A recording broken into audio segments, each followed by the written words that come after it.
पहलगाम के दोषी कहां गए?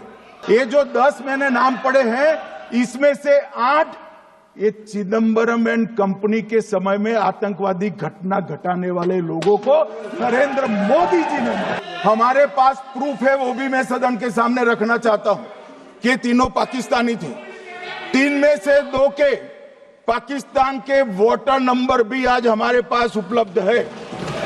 लेकिन देश ये भी जानना चाहता है, वे 26 लोग जो जिनके परिवारों में आज कोई गुजर गया, वे ये भी जानना चाहता है कि 100 दिन गुजर गए और वे 5 दहशतगर्दियों को यह सरकार पकड़ नहीं पाई।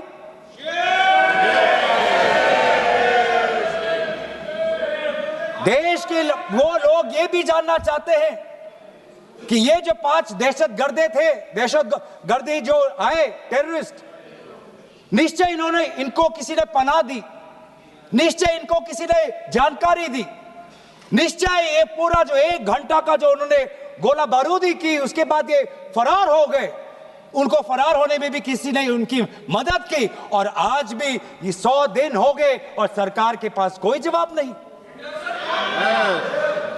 आज आपके पास ड्रोन है, आपके पास पेगासस है, आपके पास सैटेलाइट है, वहां पे सीआरपीएफ है, वहां पे बीएसएफ है, वहां पे सीआईएसएफ है, वहां पे आदरणीय गृह मंत्री कुछ दिन पहले ही गए थे पूरा रिव्यू लेने के लिए, और आप किसी को पकड़ नहीं पाए।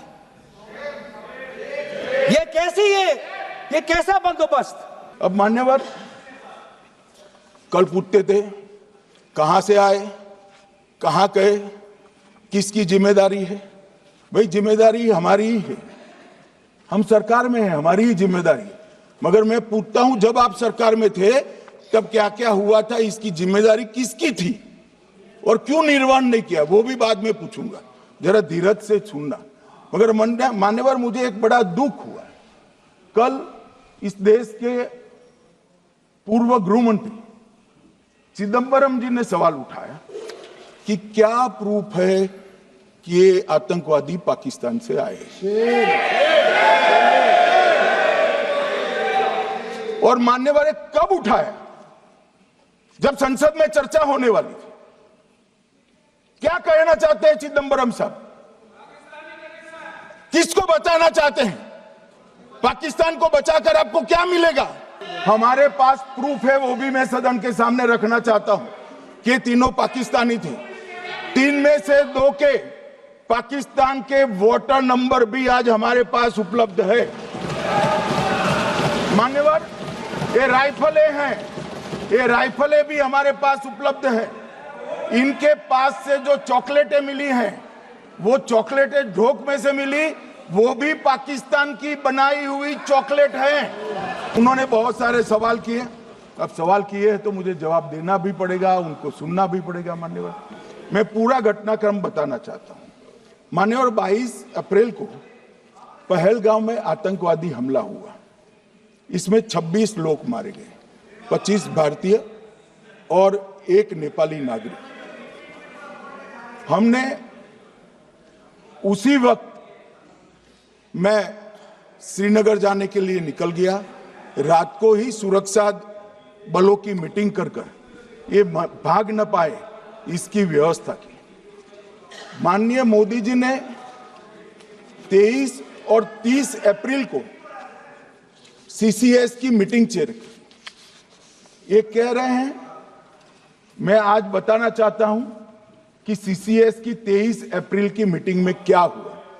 सबसे पहला कांग्रेस पार्टी का ब्लंडर था सिंधु जल संधि, इसको स्थगित करने का काम नरेंद्र मोदी जी ने किया। हमने अटारी के माध्यम से एकीकृत जांच चौकी जो चलती थी उसको बंद कर दिया।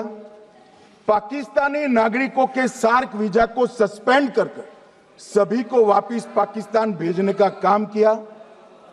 पाकिस्तान स्थित उच्चायोग ने रक्षा, सैन्य, नौसेना के सलाहकारों को अवांछनीय व्यक्ति घोषित किया, संख्या को 55 से घटाकर 30 किया और सीसीएस ने ये संकल्प लिया कि जहां पर भी ये आतंकवादी छुपे हैं उनको और उनकी ट्रेनिंग करने वाले अड्डों को सेना, पुलिस, सीआरपीएफ, बीएसएफ उचित जवाब देगी।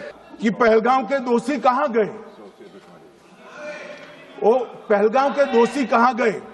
ये जो मैंने, अरे सुनो ना यार, ये जो 10 मैंने नाम पढ़े हैं, इसमें से 8 ये चिदंबरम एंड कंपनी के समय में आतंकवादी घटना घटाने वाले लोगों को नरेंद्र मोदी जी ने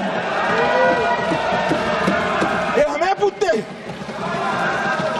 पूछते कहां गए? अरे भाई, आपके समय में जो छुप गए थे उनको चुन चुन कर हमारी सेना ने समाप्त कर दिया है। और ये 10 नहीं, कल राजनाथ जी घबराते घबराते बोले हैं, अब ऑथेंटिक शब्द का है, मैं बढ़ा नहीं सकता, मगर कम से कम 100 लोगों को हमारी सेना ने समाप्त, 100 से अधिक लोगों को हमारी सेना ने समाप्त करने का कहा। मान्यवर, और इस पर भी गर्व नहीं कर सकते आप? इस पर भी गर्व नहीं कर सकते?